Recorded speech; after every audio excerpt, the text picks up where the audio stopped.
sallama. Duk wanda baya maulidin manzan Allah sallallahu alaihi wasallam ba musulmi bane. Ina yawan faɗin wannan domin maulidin manzan Allah sallallahu alaihi wasallam shine mujarradin murna da samuwan manzan Allah sallallahu alaihi wasallam. Dan haka babu wani taron maulidi jama'a.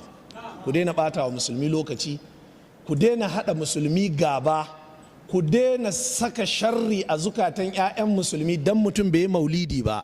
Ku ce wai baya kaunar manzan Allah.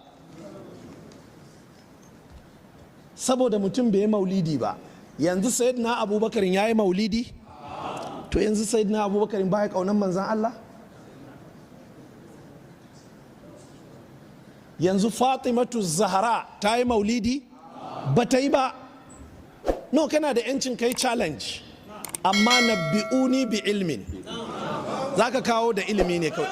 Duk ka gama hayaniya amma buɗe ka karanta mana ina aka ruwaito da isnadi. Al-ilmu